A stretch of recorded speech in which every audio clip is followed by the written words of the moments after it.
जय हिंद दोस्तों America, Russia, China या जो वर्ल्ड अफेयर्स में मामले चल रहे हैं उन सब के ऊपर मैं डिस्कशन करने जा रहा हूं। लेकिन सबसे बड़ी बात यहाँ पर एक रशिया ने बहुत ज़बरदस्त मास्टर स्ट्रोक चला है और अगर रशिया का ये मास्टर स्ट्रोक कामयाब हो गया ना तो अमेरिका पस्त होता हुआ नज़र आएगा, इजराइल की धज्जियाँ उड़ी हुई नज़र आएंगी, ये याद रखिएगा। और जिस ईरान को अब ये पटके जा रहे थे, पेले जा रहे थे बुरी तरीके से, वो ईरान अब इनके सर पे चढ़ के नाचेगा अगर रशिया का ये मास्टर स्ट्रोक कामयाब हो गया।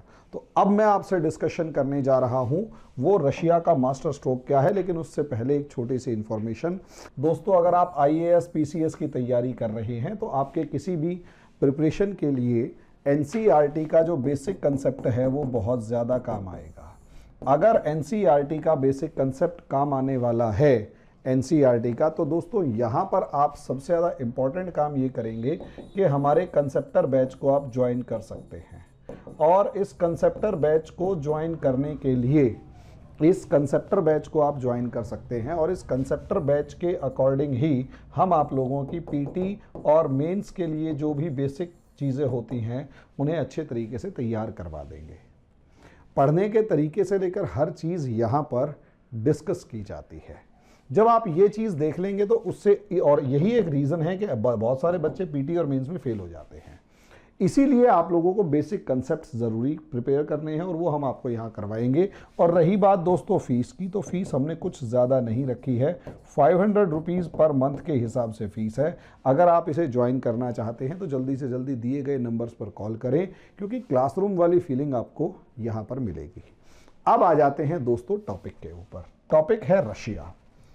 आज के दिन अगर आप देखें, जियोपॉलिटिकल सिनारियो काफ़ी ज़्यादा तेज़ी से बदल रहे हैं और ऐसे में हर कोई, रशिया अपने आप में एक ख़त्म हो चुकी सुपर पावर माना जाता है, लेकिन अभी भी पूरे तरीके से ख़त्म नहीं हुई है। और पुतिन के रहते वो अपनी कंट्री को, पुतिन दोबारा से रिवाइव करने की कोशिश कर रहे हैं। अब यहाँ अगर आप सिचुएशन देखते हैं तो ये रशिया है और रशिया का एक बॉर्डर कैस्पियन सी के थ्रू होते हुए ईरान के साथ बहुत अच्छे तरीके से रिलेशंस बना रखा है। अब ऐसी सिचुएशन में ईरान और अमेरिका का 36 का आंकड़ा है, ये आप जानते हैं, और ईरान और इजराइल का 36 का आंकड़ा है, ये बात भी आप बहुत अच्छे तरीके से जानते हैं। ऐसे में इजराइल पूरे तरीके से ईरान पर कितनी बार हमले कर चुका है, इस बारे में भी हम बहुत सारी डिस्कशंस कर चुके हैं। और अमेरिका ईरान के ऊपर सैंक्शंस लगाकर ईरान को हमेशा दबाए रखना चाहता है, इस चीज़ के ऊपर भी हम डिस्कशन कर चुके हैं। अब ऐसे में ईरान एक ऐसा देश है जिसकी इकोनॉमिक हालात, या यूं कहें कि इकोनॉमिक क्राइसिस से वो गुजर रहा है। और क्योंकि ये इकोनॉमिक क्राइसिस से गुजर रहा है, आर्थिक संकट से गुजर रहा है, और हालात आर्थिक संकट की वजह से बहुत ज़्यादा खराब हो चुके हैं। और दूसरी तरफ से इजराइल और अमेरिका, खासकर इजराइल, आए दिन ईरान के ऊपर हमले करता रहता है, प्रॉब्लम्स क्रिएट करते रहता है। और रही सही कसर, अमेरिका इराक के अंदर अपनी आर्मी लेकर बैठा हुआ है और अभी तक इस ईरान को बहुत ज़्यादा सा किसी दुनिया के किसी भी देश से बहुत ज़्यादा सा सपोर्ट नहीं मिल रहा था। और क्योंकि ईरान अकेला था, कमज़ोर था, लेकिन लड़ने का जज्बा है, इसीलिए पिटाई खा रहा है। अब वॉशिंगटन पोस्ट की एक खबर है। इस वॉशिंगटन पोस्ट ने, इस खबर ने अमेरिका के होश उड़ा रखे हैं। वॉशिंगटन पोस्ट की इस खबर ने अमेरिका के होश उड़ा दिए हैं और यूं कहें कि बहुत ज़्यादा खतरा अमेरिका और इजराइल के लिए प्रोड्यूस कर दिया है, सऊदी अरेबिया के लिए प्रोड्यूस कर दिया है। वॉशिंगटन पोस्ट की अगर खबर को सही माने तो रशिया अगले कुछ दिनों के अंदर एक जो स्पेशलाइज्ड, या यूं कहें कि एडवांस सर्विलांस सैटेलाइट लॉन्च कर रहा है।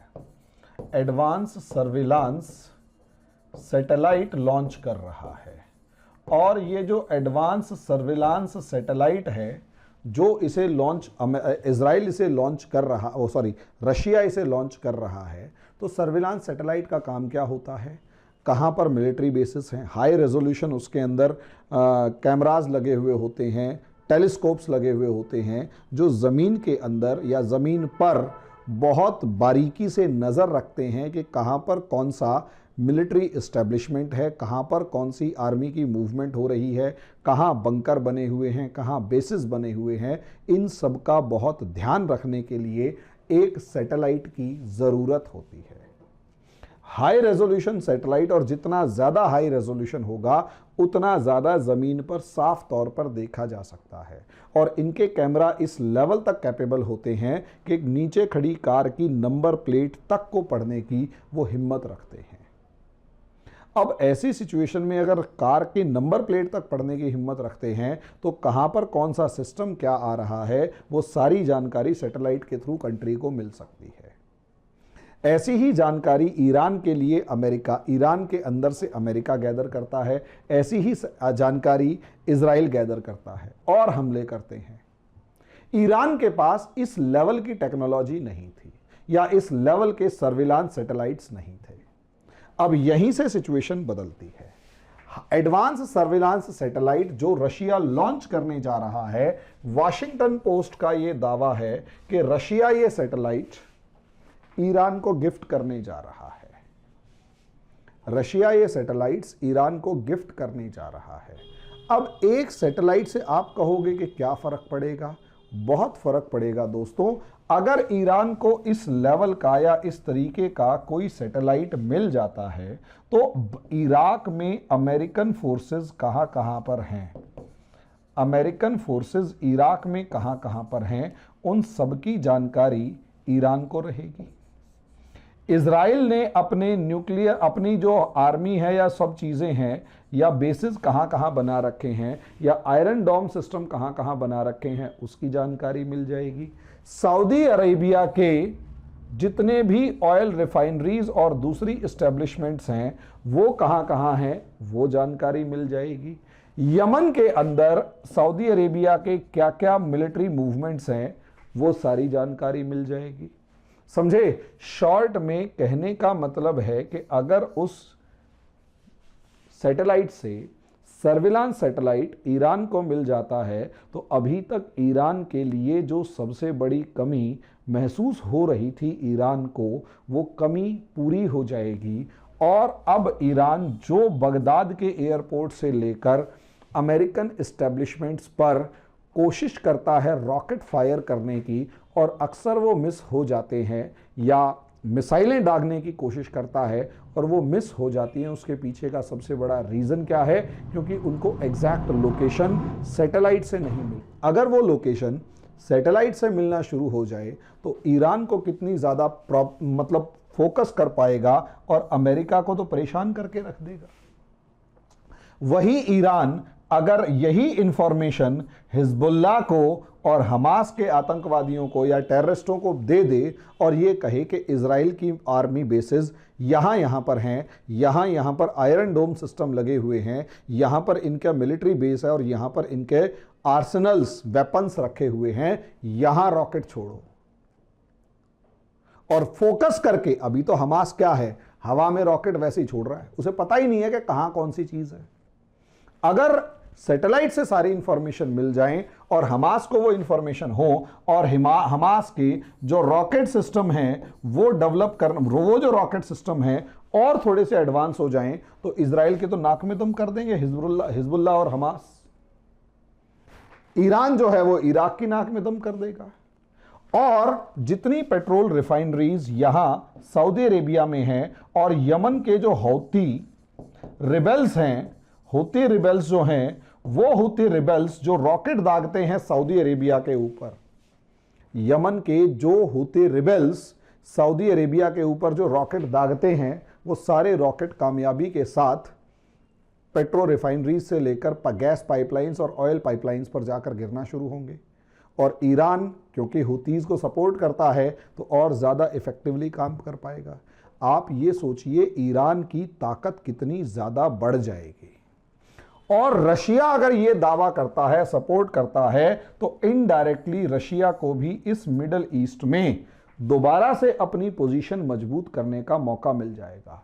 क्योंकि मैं आपको बार बार बता चुका हूं कि असली सिचुएशन ये है कि रशिया जो है इस चीज से क्यों चिढ़ा हुआ है, या रशिया आज तक परेशान कई मामलों में क्यों है। क्योंकि अगर आप देखें तो सीरिया के अंदर बशर अल असद और लीबिया में इराक, यहां पर रशिया का डोमिनेंस सन 2000 यानी 2000 तक था। अमेरिका ने यहां हमले करके इन एरियाज को डिस्टर्ब करके यहां अपना एस्टेब्लिशमेंट बना लिया, और रशिया इस चीज को बहुत ज्यादा दिन तक बर्दाश्त नहीं कर पा रहा। नतीजा सामने है कि रशिया दोबारा से अपना इन्फ्लुएंस बढ़ाने की कोशिश कर रहा है। रशिया दोबारा से अपना इन्फ्लुएंस बढ़ाने की कोशिश कर रहा है, और जैसे जैसे रशिया इन्फ्लुएंस बढ़ाने की कोशिश कर रहा है, यहां पर मिडल ईस्ट में जो अभी तक अमेरिका और इजराइल जीतते हुए नजर आ रहे हैं, उनकी हालात दोबारा से कमजोर होती हुई नजर आ रही है। अगर ईरान ताकतवर होगा तो यह पूरा इलाका दोबारा से अमेरिका और इजराइल के लिए एक थ्रेट बन जाएगा। और अगर यहां पर अमेरिका ईरान के साथ रशिया और साथ में जिस तरीके से चाइना आने की कोशिश कर रहा है, फिर तो ईरान को रोकना इस एरिया में बड़ा मुश्किल काम होगा, और आने वाला समय फिर अमेरिका और इजराइल के लिए थ्रेट पोज करेगा। तो आगे इसमें भी क्या चेंजेस आते हैं वो समय बताएगा। अभी तो सिर्फ इतना ही कहा जा सकता है कि रशिया ने अमेरिका को पस्त कर दिया। ठीक है दोस्तों, धन्यवाद।